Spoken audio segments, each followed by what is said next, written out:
I can't believe I did that again. Well, after a while, you're going to start believing what happened. Yes. You've changed my world. Well, you changed it. We focused upon it and you caught up. Thank you. That's how it works. People say, oh, Abraham, I've been following you. And we say, we're following you. We're following you. You're launching the rockets. We're following the rockets. And then we stand there where you pointed us to be, and we hold the light for you to find. And when you do, acknowledge that that's what happened.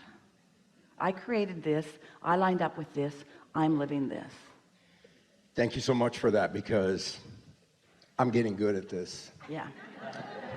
Yeah. And when things don't happen the way I expect them, I start to say, wait a minute. They always happen the way you expect them. When I discover that my expectation is out of whack, I'm starting to notice it. When I let life train me into expectation that is bogus, I'm starting to notice that. Let's use expectation in the real way. I get what I expect. It's never other than that. I expected to get called up here today. Yeah, obviously.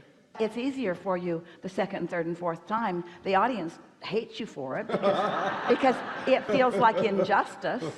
So when positive things happen which induce positive expectation, that's why things, the better they get, the better they get, the better they get, the better they get. It's also why the worse they get, the worse they get, the worse they get, the worse they get. So what we're asking you to do is to expect outside of what's happening. It's easy to get called on and then expect it again. The hard thing is to not ever have been called on and then get called on. The hard thing to do is to expect around the reality that has your attention. And that's what we talk about all day, every day, isn't it? Find a way to care so much about the way you feel that you're not willing to think a thought that doesn't feel good, even if it makes the most sense. I've never had any money. Nobody I know has ever had any money. My family's never had any money. Therefore, I don't expect to have any money. Well, that's not helpful. That's not helpful. It's going to turn out the way you expect it to be. So you've been taking this in. Of course. So what is it you want to talk about here and now? What's new for you? I want to get better at the fine-tuning of my desire and my expectation and all of that. I have started to realize that I can manifest things almost instantaneously with just giving it a passing thought. Oh, I'd like to have that. On things that you haven't practiced otherwise. If it's a new thing that you don't have an expectation about, the universe will deliver it to you nearly immediately because there's no push and pull going on in you.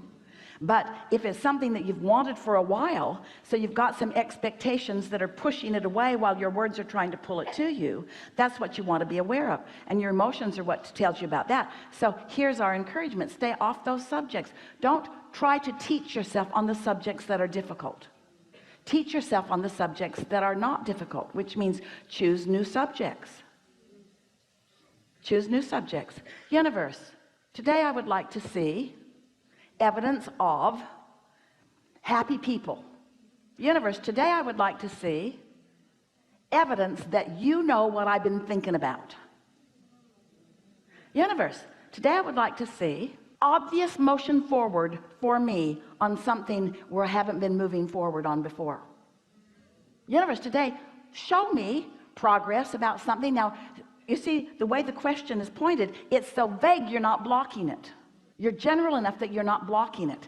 But when the universe shows you this and this and this and this and this and this and this and this and this, you'll remember. In other words, the way your expectations change is when you ask for something that you really don't quite believe, but your ask is clear enough and you're not believing is foggy enough that the universe can give it to you. That's how you bridge your expectations. And after a little while, you'll begin to feel invincible. Absolutely invincible. You can change the weather. You can rendezvous with everything that you want. There's nothing outside of your ability to modify it in the direction of your desire.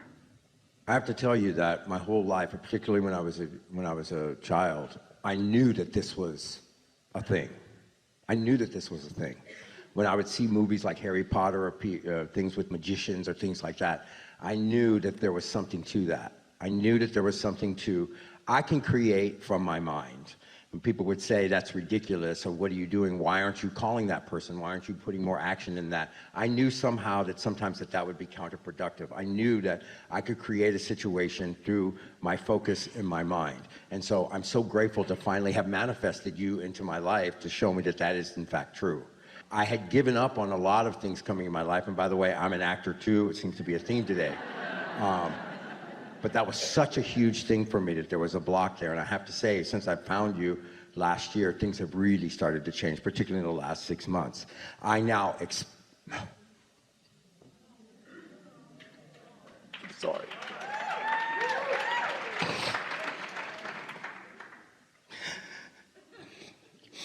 I have begun to expect my dreams to come true again. I wanted them so bad. But I realized that wanting them so bad almost made them out of reach. So now when I think about my desire to get a role or be on a show or whatever, I try to, and you'll tell me if this is correct or not, I try to bring that down to something that is closer to something that I manifest like that. I said, oh, of course I'd be calling for that. Of course I could get a part on that show.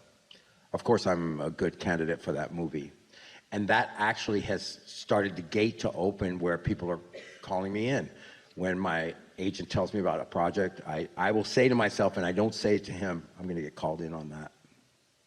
I'm going to get called in on that. And I follow the impulses that come to me when I'm feeling good. So everything that you said here, really good. There's one tiny little bit of fine-tuning that we want to give you. And everyone's right here close with you, and so they're going to benefit from this too. When you caught your breath there for a moment, it was an indication that you had stronger desire than you did belief, just for a moment.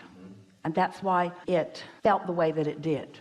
It amplified desire. And then the words that followed that experience, where you kind of choked up for a moment, were, I've wanted this so bad for so long.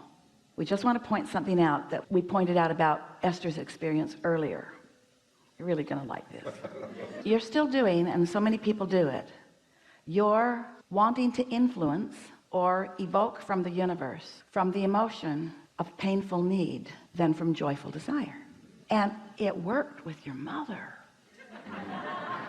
If you need a little, oh man, she's going to be right there. Humans sort of train you that way, to be just needy enough. But there's a power that's greater than that you want to practice. You want to come from love, not need. From love, not need. From love, not pain. From knowing, not guessing. From knowing, not hoping. You're at the place, and it's a good place to be. It's paying off really well for you, and it will continue to do so, but you could do better, where your desire is mostly being met with hope. And so that gives you quite a bit of what you desire. But when your desire is met with knowing, when your desire is met with love, when you're not trying to motivate normal people, but instead are only dealing with your own push-pull vibration. You see, it's when you think you're going to inspire another. Esther was doing that with her contractor. If he just understands that they are putting me in an inconvenient position and that I'm really too busy for this, maybe they'll hustle a little bit more and they'll get some stuff done. Nope, it slowed it down. Not because they wanted to slow it down. They weren't deliberately punishing her. The universe is not deliberately or indeliberately punishing her. It's that you can't get there from there. So it's from your pure desire and expectation that it be satisfied. But you see, you don't want to appear to be that arrogant. Because when you're sure of yourself, lots of other humans who aren't sure of themselves are offended by your sureness. That's why when you hear the stories from the actors, they are so ready to tell you about their struggle, because they want you to give them permission to have received the benefit if their struggle. If I can present my struggle to you in an efficient enough way, you won't be mad at me for this now success. And a lot of you are doing that in a lot of ways because you're humaning, and because you're banking upon what other humans are doing, because they seem like they're the ones that are casting and calling, and it feels like they hold all the cards, but they don't hold any cards. You hold all the cards in your calling and refusing, in your push-pull. You hold all the cards, and you just caught yourself in that little holding something back that you really wanted. It was like wanting to evoke just a tiny little bit of sympathy from the universe, who will then shine a light on you more kindly. You kind of get what we're talking about? When the universe can't change the kindliness of the light that is shining, because it couldn't be a more kindly light. The universe couldn't want more for you or believe more in you. Your inner being, which is what you're wanting to sync up with. Think of your inner being as your true agent, as your true employer, as your true holder of all the cards and all the goodies. Your inner being holds it all, and know you've got the part. You've got the part. It's a slam dunk. It's a done deal. Your inner being says yes, yes, yes, yes, yes, yes, yes, yes, yes. So who is it that you're pleading with? Those who hold no power. And in pleading with those who hold no power, you hold yourself in an expectation where you don't let in the power that your inner being's already laid out for you. It's the best we've ever said that. I get that, and that, what you saw a few minutes ago, is from me practicing that. You know, the more I would feel about something, I felt like the closer I was bringing it to me. But because of your teaching, it's like what I was talking about earlier, trying to bring that down to where it feels like the next logical Jerry said, step. and this is wisdom, put your basket out there far enough that when you hit it, you're thrilled by it, but not so far you don't believe it.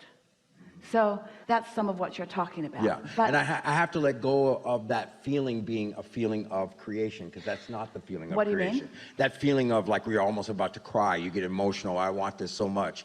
You know, it's got a lot of resistance in well, it, like there's you were nothing saying. wrong with it, because it does indicate the power of your desire. Okay. But it also indicates the power of your resistance. When you're demonstrating the power of your desire with no resistance, you're just obnoxious. You're just sure of yourself, and you're just worried about nothing. And you're just anticipating wonderful things, and you're walking around just waiting for the next thing to reveal itself to you, and you're ready for the revelation, and you're eager every day. Esther used to wonder, because we said so often the universe will surprise and delight you, and she thought, how can that be? I can get how the universe can delight me, but why would it be a surprise if I create my own reality? And if I put each and everything in my vortex, then why am I going to be surprised? And we say the timing of it is what surprises you. The timing and the combining of the things that you want. The things that you put into the vortex have been spun into this magnificent combining. And when you hold yourself, as you are beginning to do, steadily in that place of positive expectation, then there's just delight after delight after delight after delight. And so when someone meets you, you don't seem like an actor who is yearning for the job. You appear to them to be the actor that knows that he's got the job. Do you know why so many of the big projects cast the same actors? Because once they've been cast, they expect to be cast. So it seems like they only pick from them, or they mostly pick from them. But it's a vibrational thing. It's not like that. It's a vibrational thing. Of course, it's easier to expect it when it's happened to you. We started this conversation with those words. But you can, by understanding the laws of the universe and by demonstrating to yourself all day, every day, that you hold all the cards, you can then be that person who just expects things to go the way you want them to.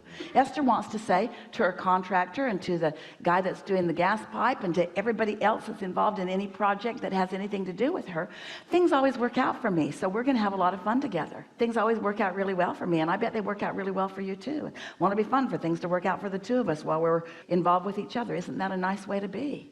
Things always work out for me, which means I always star in successful movies. Things always work out for me, which means I always join really good teams. Things always work out for me. Things go really good for me. I have vibrational winningness going on, is really what you're saying. And people want to hook up with that. That's why confidence is attractive to others. That's why coattails are a thing. When you're sure of yourself, everybody wants in on it. And when you're timid, if you're going, people think, anybody else more sure of themselves? Hey, doctor, I'd like you to remove this whatever it is that I don't want in my body. I